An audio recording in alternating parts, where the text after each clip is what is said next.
Kelly, thanks for being here. Thank you, Speaker. Thank you so much. Good morning. Thanks for being here. Well, thank you, Speaker Johnson, and the leadership gathered here. And I want to start out by thanking you all on behalf of America's 36 million small businesses for passing a clean funding bill to keep the government open, and for passing the largest working family tax cut in American history, saving taxpayers a $4 trillion tax hike that Senate Democrats voted for, congressional Democrats supported. Now, that tax cut is a big reason why we've seen a historic comeback for our nation's economy under the leadership of President Trump and congressional Republicans.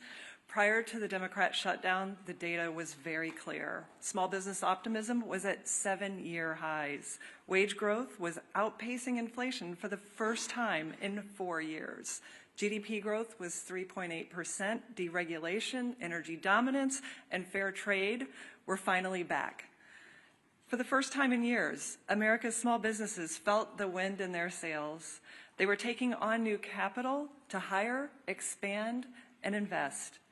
Now, that confidence manifested itself at the SBA through a historic demand for capital exceeding $100 billion for the first time in the agency's 72-year history under President Trump's leadership.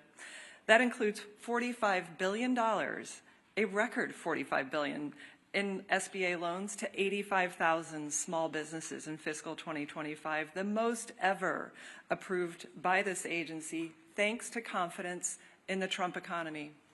But today, 27 days later, as the Speaker said, Senate Democrats have intentionally put that momentum at risk. The SBA's loan guarantee programs have been halted, and Main Street's capital has been choked off because Senate Democrats are playing politics with lives and livelihoods.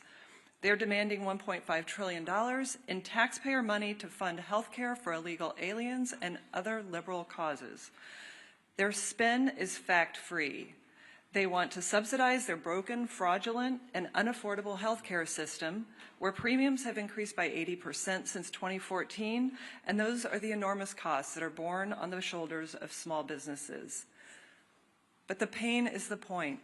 Every single day of this shutdown has stopped 320 local businesses every single day from accessing $170 million in SBA loans for hiring and for expansion. Now, in Chuck Schumer's own state, that is $40 million every single week. In my home state of Georgia, Senator Ossoff and Senator Warnock shutting down $35 million in Main Street capital every single week. So on day 27, all of that adds up to 6,000 small business loans that have been prevented from receiving upwards of $4 billion in Main Street lending. And it's not just the flow of capital that it's been cut off, as the Speaker said. It's small businesses that rely on federal contracts. Thousands of them across the country have received stop work orders. Thousands more who rely on federal workers as their customers are seeing their revenue dry up. Here in Washington, of course, but around our military communities, around Main Streets across America. It's our storefronts that are cutting back hours, manufacturers that are shelving expansion plans, and generational businesses that are closing their doors for good. It's business that they will never get back. Thousands of painful stories like these are playing out, and that's what Democrats are talking about when they say they now have leverage. Now, America's small businesses make up 99% of all of our nation's businesses. They create 2 out of every 3 new jobs, and they make up about half of our GDP. So when the CEA estimates that every week of the Democrat shutdown, it shrinks the U.S. economy by $15 billion, that cost is borne by Main Street. When they estimate that Senate Democrat shutdown will cost our economy 43,000 jobs, those jobs are at local businesses, all because Senator Schumer and his caucus are willing to sacrifice Main Street so that they can derail President Trump's historic economic agenda and appease the socialist radicals who are now in charge of the Democrat Party. It's why I'm so proud to stand here with Speaker Johnson, Chairman Williams, and the entire House leadership team because we are united behind Main Street, our military, and those who rely on critical federal services. It's time for Chuck Schumer to end the political stunt, pass a clean funding bill, open the government, stop putting illegal aliens and the Marxist socialist demands of your radical base over small businesses back home. We must bring the same common sense that prevails on Main Street back to Washington.